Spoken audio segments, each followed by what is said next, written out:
राहुल मंदिर में शादी करने के लिए जा रहे थे। गांव के दूसरे छोर से केतकी भी एक आदमी के साथ हाथ में वरमाला लेकर मंदिर की ओर ही आ रही थी। जल्दी चलो, पूनम को कुछ पता चलने से पहले शादी कर लेनी है। दोनों छोर से वो लोग मंदिर के पास आ ही गए। तभी राहुल ने पूनम से कहा, पूनम, लगता है हम कुछ भूल रहे हैं। क्या भूल रहे हैं? अरे हाँ, कुमकुम लेना तो भूल ही गए। चलो जल्दी चलो, कुमकुम खरीद के लाते हैं।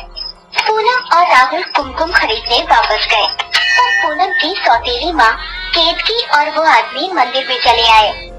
अच्छा हुआ यहाँ कोई नहीं है। अब पंडित जी जल्दी से हमारी शादी करवा दीजिए।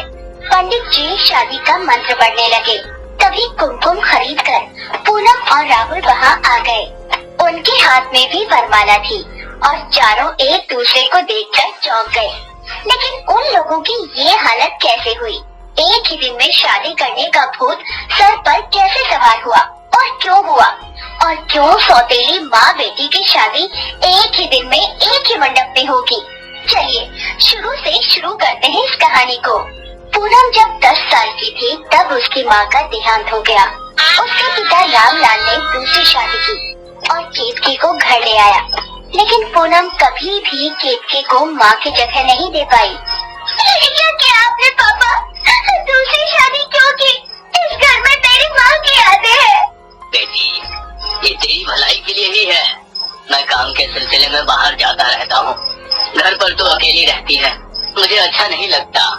सौतेली माँ के साथ रहने से अच्छा है कि मैं अकेली रहूं। ये सब सुनकर केतकी भी गुस्सा हो गई। हाँ, तेरे साथ रहना भी कौन चाहता है बदतमीज लड़की? बड़ों से बात करने की तमीज नहीं है? आपसे बात करने के लिए मुझे तमीज सीखने की जरूरत नहीं है। आप मेरी माँ नहीं हो। आज तुम्हें ज्ञान मत दो। सुन लड़की, आज से मैं इस घर की मालकिन हूँ। यहाँ रहना है तो मेरे हिसाब से रहना होगा। अरे चुप हो जाओ तुम दोनों, फालतू में झगड़ा मत करो। कल सुबह सुबह मुझे निकलना है, मुझे चैन से सोना है, सोने दो। अगले दिन सुबह सुबह रामलाल तो निकल गया, लेकिन उसके बाद ही घर में क्लेश शुरू हो गया। केतकी पूनम को काम बताने लगी तो पूनम काम करने से मना करने लगी। इस बात को लेकर गर्मा गर्मी शुरू हो गई। हर काम में नाना कर रही है, घर के काम में अकेली करूँ क्या? हाँ कीजिए ना, बड़ा शौक था ना मेरे पापा से शादी करने का। जबान संभाल कर बात कर लड़की, मुझे गुस्सा मत दिला, चुपचाप काम कर। मैं नहीं करूँगी। क्यों? तेरी मरी हुई माँ ने मरने से पहले तुझे सिखाया नहीं था कुछ? मेरी माँ के बारे में बात करती है, तेरी इतनी हिम्मत? पूनम ने छोटा सा पत्थर उठाया और केतकी के सर पर मार दिया। केतकी के सर से खून निकलने लगा। कैसी लड़की है तू? चुड़ैल कहीं थी, ये ले। केतकी ने डंडे से पूनम के सर पर मारा। पूनम के सर से भी खून निकलने लगा। उसके बाद दोनों एक दूसरे के बाल पकड़कर लड़ने लगी। कोई भी हार मानने के लिए राजी नहीं था। ऐसे ही उन दोनों के दिन बीतने लगे। दोनों ही रामलाल के घर आने के इंतजार में लगे रहे, लेकिन रामलाल जिंदा घर नहीं आया। रोड एक्सीडेंट में उसकी भी मृत्यु हो गई। 2-3 दिन रोने धोने के बाद फिर से पूनम और केतकी के बीच में लड़ाई शुरू हो गई और ऐसे ही कई साल बीत गए। पूनम 18 साल की हो गई। इन सालों में पूनम और केतकी दोनों ही अकेले पड़ गए। एक दूसरे से बनती नहीं थी और बाहर का कोई दोस्त भी नहीं था। घर चलाने के लिए केतकी छोटा मोटा काम करती थी। पूनम भी ट्यूशन पढ़ाकर कुछ पैसा घर ले आती थी। स्कूल के बाद पूनम कॉलेज में भर्ती हो गई और पहली बार कॉलेज में पैर रखा और उसी वक्त उसका पैर किसी चीज से टकरा गया। वो गिरने ही वाली थी कि तभी एक लड़के ने उसे पकड़ लिया। ये राहुल था। आराम से, अभी गिर जाती। थैंक यू, मुझे गिरने से बचाने के लिए। उसकी कोई जरूरत नहीं है। मेरा नाम राहुल है, और तुम्हारा? मेरा नाम पूनम है। पूनम? वाह, बढ़िया नाम है। आज से हम दोनों दोस्त हैं। दोनों के बीच में दोस्ती तो हो गई, लेकिन पहले दिन से ही दोनों के बीच एक प्यार भरी बेचैनी सी थी। कुछ ही दिनों में वो दोनों दोस्त से गर्लफ्रेंड बॉयफ्रेंड बन गए। पूनम ने राहुल से उसकी जिंदगी के बारे में सब कुछ कहा। राहुल, दम घुटता है मेरा उस घर में, मुझे वहाँ से बाहर निकालो। हाँ पूनम, बस कॉलेज खत्म होने दो, उसके बाद हम दोनों शादी कर लेंगे। मेरी भी माँ नहीं है, पापा अकेले रहते हैं। घर में एक बहू की सख्त जरूरत है। तुम भी ना राहुल, बहुत बदमाश हो। वो दोनों जब कॉलेज में फ्यूचर के सपने देख रहे थे, तब घर में पूनम की सौतेली माँ केतकी अकेली बैठकर सिलाई का काम कर रही थी। पता नहीं मेरा क्या होगा। पूनम तो शादी करके चली जाएगी, उसके बाद मैं इस घर में अकेली कैसे रहूंगी? मेरा खुद का बच्चा तो कोई है नहीं। केतकी बहुत अकेली थी। तभी उसके घर के बाहर एक आदमी आया। उसका नाम श्यामलाल था। घर पे कोई है? हाँ, बताइए। जी, आसपास से पता चला कि आप सिलाई का काम करते हैं। मेरे पास देखिए बहुत सारा काम है। मुझे किसी सिलाई करने वाले की जरूरत है। महीने के 20,000 मिलेंगे। महीने के 20,000? हाँ, मैं राजी हूँ। रामलाल के जाने के बाद से गरीबी ने केतकी को जकड़ लिया था। महीने के 20,000 सुनकर केतकी तुरंत मान गई और श्यामलाल जी ने उसे काम दे दिया। 2-3 महीने केतकी को उससे अच्छे खासे पैसे मिले। घर में श्यामलाल जी का आना जाना भी बढ़ने लगा। धीरे धीरे दोनों ने एक दूसरे के बारे में जानना शुरू कर दिया। देखिए, आपकी तरह मैं भी अकेला हूँ। मेरी बीवी तो 10 साल पहले ही मर गई है, लेकिन मैंने अपने बेटे के बारे में सोचकर शादी नहीं किया। अच्छा किया।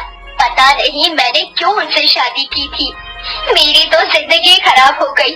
अब पूरी जिंदगी मुझे अकेले इसी घर में रहनी होगी। नहीं, ऐसा जरूरी नहीं है।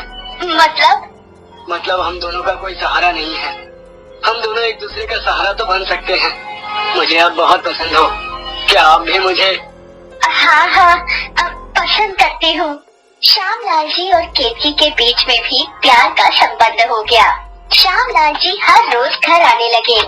आपसे मिलना मुझे बहुत अच्छा लगता है, लेकिन ये बात अगर पूनम को पता चल गई तो क्या होगा? लोग क्या कहेंगे? हमें शादी कर लेनी चाहिए। शादी के बाद हम एक साथ रह सकेंगे। लेकिन शादी इतनी जल्दी? तभी घर के बाहर से कुछ आवाज आई। असल में राहुल पूनम को घर छोड़ने आया था। राहुल चला गया। पूनम को देखकर केतकी डर गई और श्यामलाल को बिस्तर के नीचे छिपा दिया। पूनम घर के अंदर आई और अपनी माँ को डरे हुए देखा, लेकिन पूनम को लगा कि उसकी सौतेली माँ ने उसे राहुल के साथ देख लिया है, इसीलिए वो भी डर गई। कहीं माँ ने मुझे राहुल के साथ तो नहीं देख लिया? अगर माँ को पता चल गया तो माँ मेरी शादी कहीं और करवा देगी। और केतकी भी बुरी तरह से डर गई। पूनम घर से निकल गई और बिस्तर के नीचे से श्यामलाल जी बाहर आए। मुझे बहुत डर लग रहा है, कहीं उसने देख तो नहीं लिया। आप सही कह रहे थे, हमें शादी कर लेनी चाहिए। तो फिर अभी चलो मंदिर में। उधर पूनम ने कॉल करके राहुल को बुला लिया। राहुल, मुझे बहुत डर लग रहा है। माँ ने तुम्हें मेरे साथ देख लिया है। लगता है अब वो मेरी शादी कहीं और करवा देगी। तो फिर चलो, हम दोनों आज ही शादी कर लेते हैं। जो होगा देखा जाएगा। इस गांव में एक बड़ा मंदिर है, वहीं चलो। और उसके बाद का तो आप सबको पता ही है। राहुल और पूनम कुमकुम खरीदकर मंदिर में आए और पूनम अपनी सौतेली माँ को शादी के जोड़े में देखकर चौंक गई। माँ, आप? पूनम, तू शादी के जोड़े में? पापा, आप? बेटा। कौन बेटा? कौन पापा? पूनम, तुम्हारी माँ जिससे शादी कर रही है वो मेरे पापा है। क्या? हाँ केतकी, राहुल मेरा बेटा है। तुम्हें कहा था ना कि मेरा एक बेटा है, यही है वो। एक ही मिनट में सब कुछ उलट पुलट गया। चारों के सर पे जैसे आसमान टूट कर गिरा। कुछ देर सोचने के बाद पूनम ने कहा, माँ, आप शादी कर लो। आपको किसी की जरूरत है, नहीं तो आप अकेली हो जाएंगी। हम दोनों ने बहुत झगड़ा किया है, लेकिन मैं नहीं चाहती कि मेरी वजह से आप अकेली रह जाओ। नहीं बेटी, तुझे सच्चा प्यार मिला है, तू शादी कर ले। क्यों ना हम चारों ही शादी कर लें, सभी मिलकर खुशी खुशी एक परिवार की तरह जिएंगे। ये बात सबको पसंद आई और अगले दिन पूनम के आंगन में मंडप लगाकर एक साथ चारों की शादी हो गई। सौतेली माँ पूनम की सास बन गई। उसके बाद से वो दोनों कभी नहीं झगड़े और सभी खुशी खुशी रहने लगे।